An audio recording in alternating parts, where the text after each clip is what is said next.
Coffee with Guys with, it's BB, but for officially, just for your in LinkedIn title, it's Pedro Perez Roura. Yeah, yes, sir. I said that right. It's almost as hard as Gazitua, Yeah. Dude, I appreciate you doing this, first and foremost. Wanted to talk a lot, and it's something that just something that needs to be talked out a little bit more is, what's a will?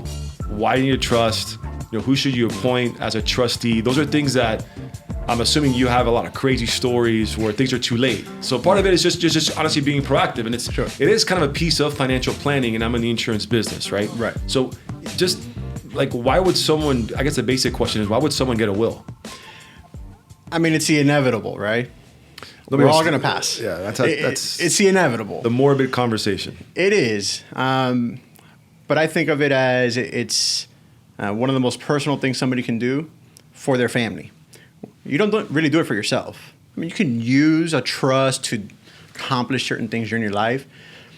But really, when you're doing estate planning, you're doing it for your family, right? So I have a wife, 3 young kids.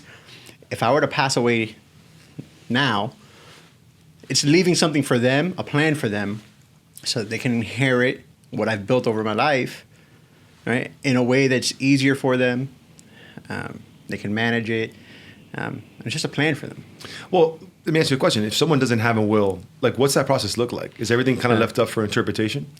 So no, that's what's called intestate succession, right? So it's essentially, if you don't have an estate plan yourself, the law gives you one. So it's, the Florida legislature set out a scheme, and it says, hey, Luis, you don't have an estate plan? Well, here's one for you. And it makes certain assumptions, right? It looks at whether you're married, have children, do you have children, outside of the marriage, and it makes certain assumptions. So there is somewhat of a playbook, but it's a generic playbook. It is, and it just does it by categories. It just makes assumptions. Right. I mean, as far as a will, how difficult is it? It's something that could be contested. Like, does it have to be notarized? Like, how do you? I wrote one last night, right? Sure. No one knows about it, But I'm saying, like, how do you justify or validate that is actually what, it's not going to be contested. Right. So the law provides a mechanism, right? It has certain requirements. It says, hey, it has to be witnessed by 2 people, right? And then ideally, at the signing, after you sign and you have the 2 witnesses, you're signing an affidavit with it, right? And the same witnesses are signing, and there's a notary, right?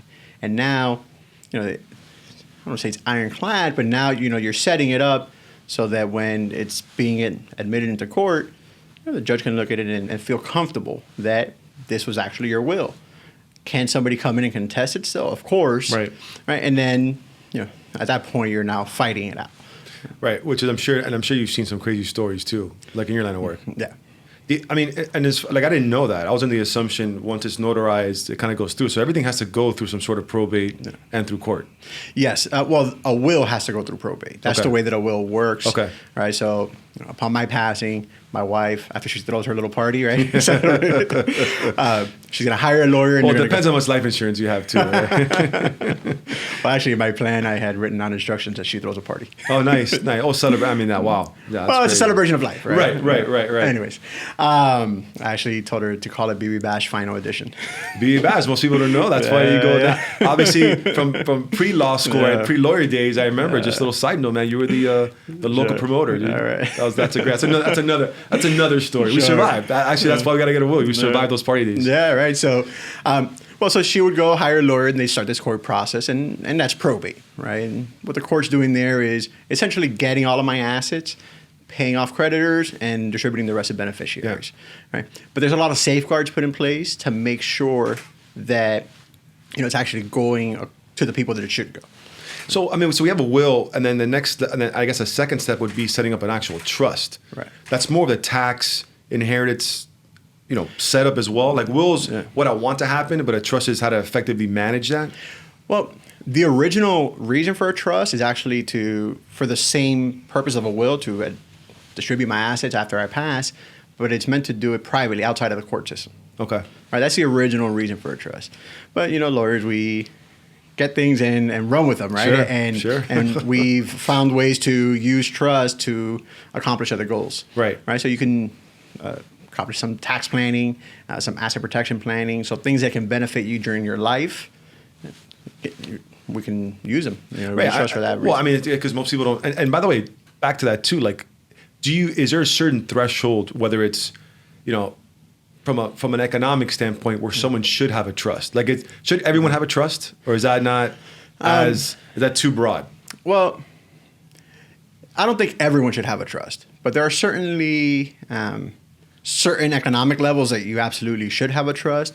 But it's not just based on finances, right? So let's assume for a moment that I wasn't married, but I have young children, and I want to leave things to them. Absolutely, there should be a trust, because my kids are 6, 4, and 8 months. Right. Right. I can't leave them, an investment account, right? They can't manage it legally, right? And definitely not, just sort of professionally making investment decisions. So that's where you absolutely want to trust, right? Just leaving things to somebody who cannot manage them, or if I were to have a disabled family member.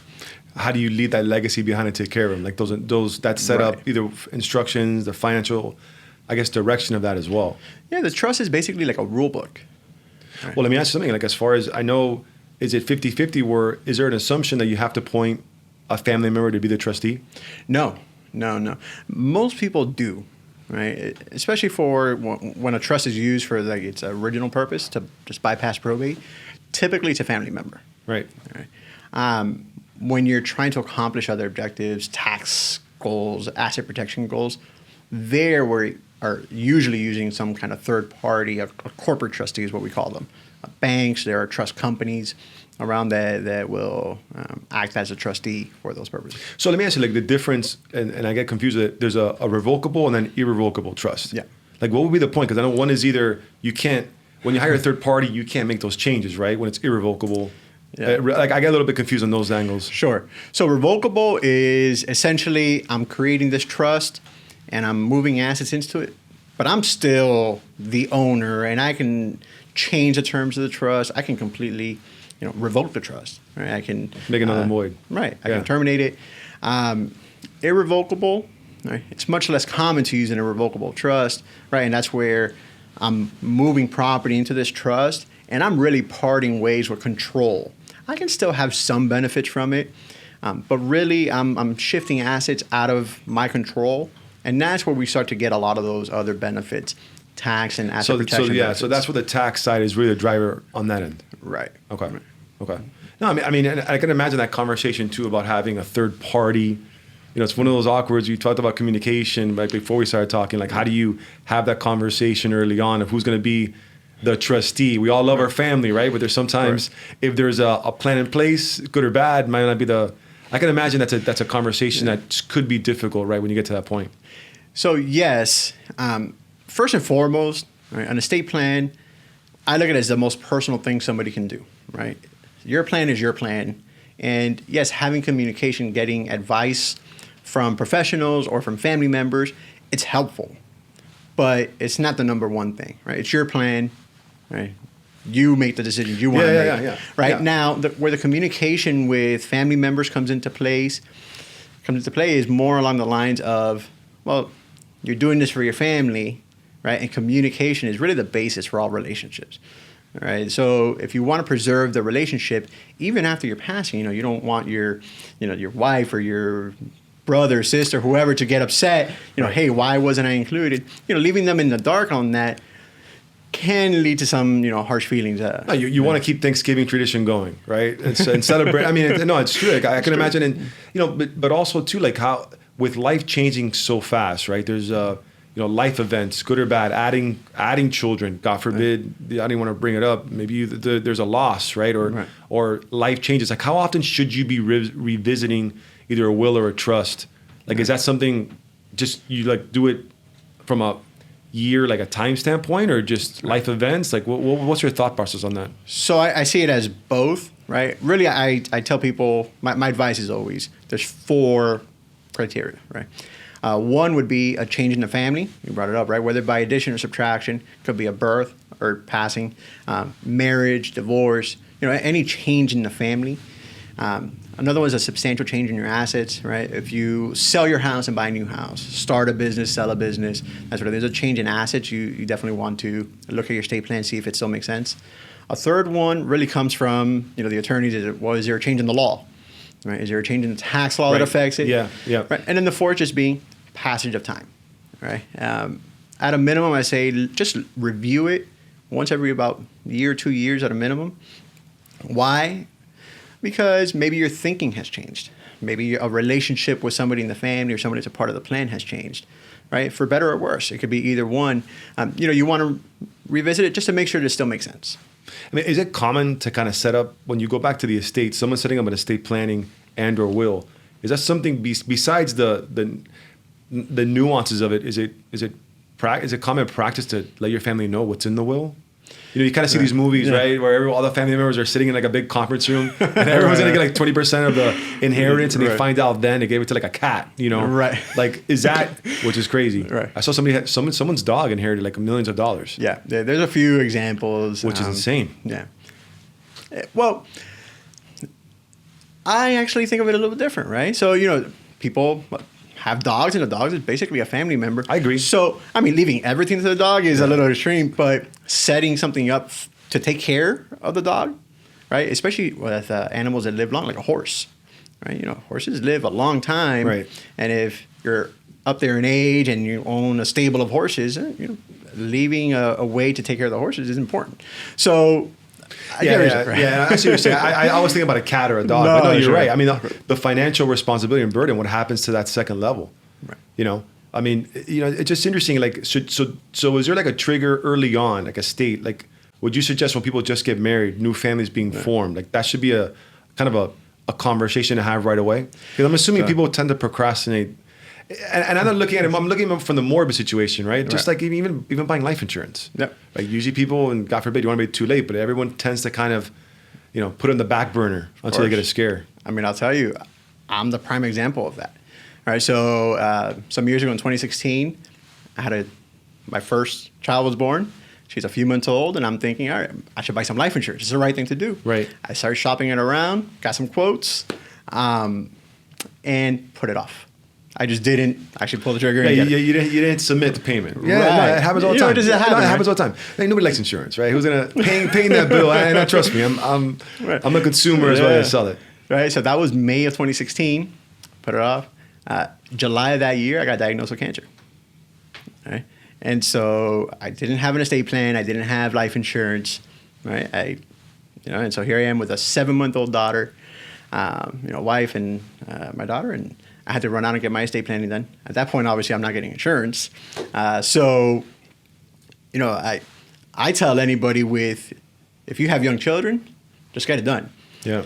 I couldn't imagine what that was like. But did that lead you to kind of get into this specific practice? Absolutely. Like your personal experiences? Yeah, before that, I was a much more transactional attorney. I was doing a lot of real estate deals and tax planning. So it was much more business and investment oriented. So I had to run out and get this done. And because I was under such pressure, at that point, I'm figuring out treatment options and, what should work, what might not work, that sort of thing. It made the process much more difficult to go through because I thought it was going to be something. The unknown, just the unknown. Like imagine being able to going through that, like which is, chaotic, man. What a blur. And then when you don't have the plan, but you got to focus on your health. Right. So I went out and got one done, and then it was sort of I went against what I advise a lot of people to do now, which is I didn't tell my wife I was doing it. Because on one end, I'm telling her, yes, we're good, and I'm going to get this treatment, and I'm going to be fine. Right. And on the other end, I'm meeting with an attorney and getting my estate plan done.